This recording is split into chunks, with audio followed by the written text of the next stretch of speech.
Oi, gente, Roberto Relubíscaro aqui, comecinho de setembro de 2023, e eu revi o sensacional filme sul-coreano Parasita. E aí descobri que não fizeram vídeo a respeito, não sei lá por quê. Talvez porque tenha assistido também bem depois de Oscar, essa coisa. Eu não sigo, eu não me importo com essas premiações e com coisa que está fazendo sucesso. Mas enfim, revi e falei, deixa eu gravar um vídeo lá. A história, praticamente quase um monte de gente conhece, mas o que me chamou mais a atenção nesta segunda assistida foi uma coisa que eu vivo reclamando no canal, né? Que não acontece com esse filme, mas é assim, eu vivo reclamando que os filmes eles são tonalmente díspares e isso causa assim convulsões narrativas, né? Filme que começa de um jeito, depois vira para outro jeito e vem para outro jeito. E aí quando eu comento isso, às vezes algumas pessoas dizem: "Ah, você tem que ter um olhar muito técnico, tal". Então, esse filme Parasita, ele é tonalmente bastante maleável.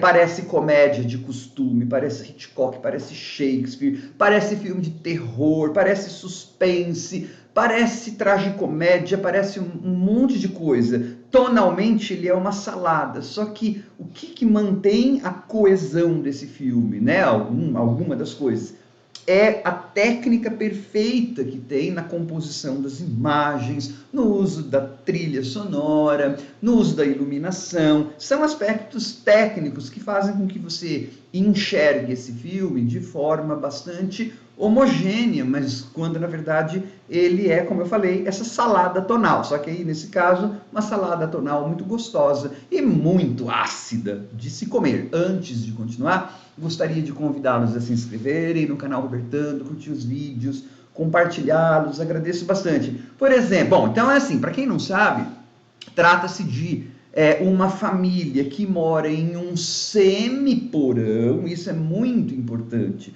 né? O filme, vamos dizer assim, ele tem 3 andares, né? Você tem a superfície, você tem um semi-porão e depois você vai ter um porão numa das viradas da trama, né? Essa família pobre de papai, mamãe e 2 filhos mora em um semi-porão. Então a janela que eles têm dá para uma rua onde as pessoas, e tem barras nessa janela, para uma espécie de favela, bairro pobre em Seul, imagino que seja Seul. E dessa janela eles veem as pessoas urinando, né, praticamente dentro do seu apartamento. E eles ficam, eles não têm dinheiro, eles têm talento, mas não têm dinheiro.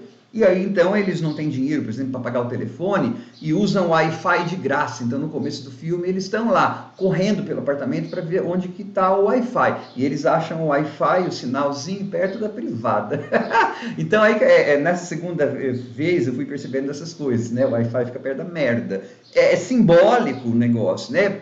E assim, depois, essa família que mora entre o subterrâneo e a superfície vai receber uma oferta de emprego. O filho mais novo recebe uma oferta de emprego para ser professor de inglês em uma casa que, na época do modernismo, lá no século XX, começo do século XX, porque é uma casa que ela é toda em formas geométricas. Ela fica entre uma instalação de arte modernista e uma fortaleza, né? Ela é até isolada, tal. Antigamente, né, essas construções geométricas davam um ar assim de futuro maravilhoso para a humanidade. Olha como nós vamos ficar modernos, limpos e bem, né? Só que aí a gente percebe que poucas pessoas ficaram modernas e bem, tá? E aí você vai ter uma janela enorme nessa casa, só que sem grades, olhando para um gramado,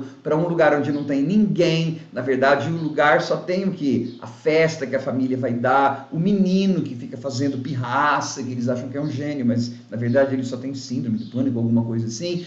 Então, é para essa casa que o filho dessa família pobre vai como tutor de inglês. Aí ele começa a trazer os parentes dele, sem dizer que são parentes. E aí, então, na primeira parte do filme, é o golpe que esses pobres estão dando nesses ricos, aparentemente, né?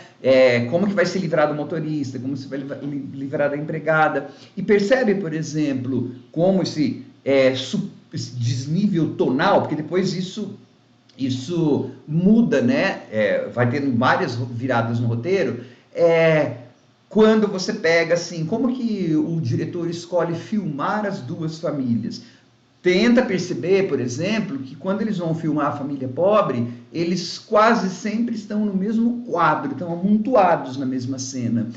Os ricos estão mais sozinhos, né? Tem a filha no quarto, o menino, tem a esposa, porque eles vivem nesse ambiente mais, vamos dizer assim, rarefeito socialmente. E também você percebe, tem mais pobre do que gente rica, tem mais gente aqui embaixo do que aqui em cima, né? Percebe, por exemplo, como é coeso. Geralmente, os pobres são apresentados descendo, em movimentos descendentes, descendo escadas, fazendo coisas para baixo, vamos dizer assim.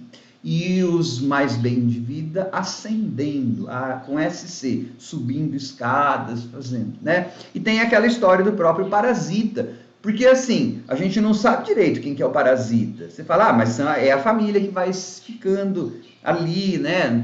Olha, a família rica, que vai entrando na família rica, ela paga pelos serviços, mas ela só consegue viver, ela só consegue funcionar porque ela tem ajuda, ela compra, ela terceiriza, e aí então via dinheiro, ela tem que ter chofer, tem que ter tutores, ela tem que ter na festa de aniversário surpresa gente para ela, e ela assim, ela também pode ser uma parasita. Ah, mas ela está pagando. Sim, ela está pagando, as pessoas estão fazendo esse serviço, troca de dinheiro, ninguém está fazendo um favor, nada. Mas será que elas não exploram essas pessoas?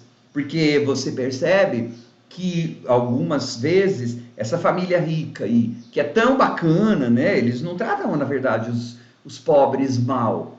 Eles tratam bem, só que quando estão sozinhos, o cara fala, ai, cheiro daquele motorista, o cheiro daquele pessoal, e mais de uma vez, né, aquela coisa, eles não passam dos limites, não pode passar dos limites, porque na verdade uma das coisas que o filme vai perguntar, e é aí que você percebe mais ainda essa questão, por que essa família de pobres, ela está entre a superfície e o porão, por que a janela dela ainda dá para, né, para ver a rua, porque boa parte do filme, quando eles conseguem penetrar naquele mundo rico, eles ainda assim não estão no mundo rico, mas também não estão no mundo pobre.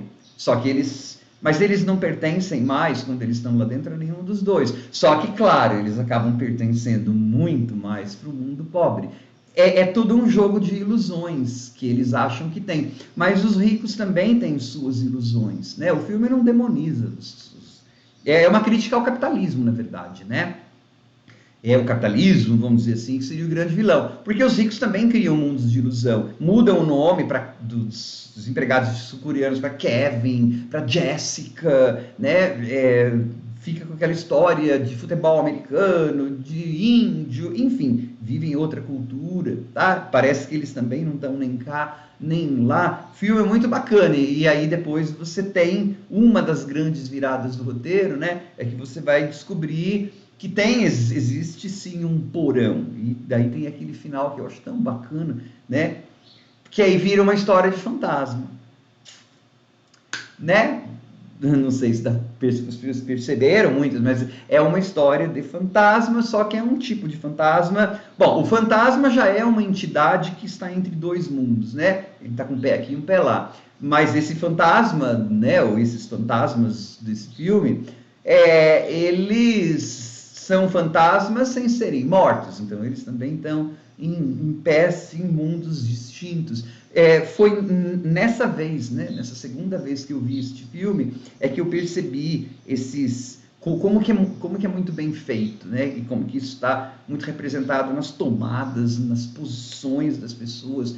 Tem hora, assim, que a família pobre está bem no cantinho, assim, da frame, né, da tomada, e aí você percebe que tem hora que a família rica está no centro. Percebam isso, né? Como que é a construção de imagens e as cores e o tipo de saturação de imagens, aquela casa modernista, e dentro ela é escura, né? Parece já um porão, mas enfim, Tá? Então, assim, realmente tem razão de ser tão elogiado e de ter ganhado todos os prêmios que ganhou. Eu sei que a Palma de Ouro ele ganhou, lá Cannes. Oscar também ganhou? Parece que sim, né? Figo menos ainda. Mas eu sei que ele virou um filme popular, assim, muito popular. E com bastante merecimento, todo mundo trabalhando bem. E, na verdade, no fundo, todo mundo vai sofrer. Alguém uma vez me falou que aquela moça que morreu, né, coitada, Marília Mendonça, carreira tão brilhante pela frente ela teria. Parece que ela tem uma canção, né, todo mundo vai sofrer, algo assim. Todo mundo sofre, né? Todo mundo sofre.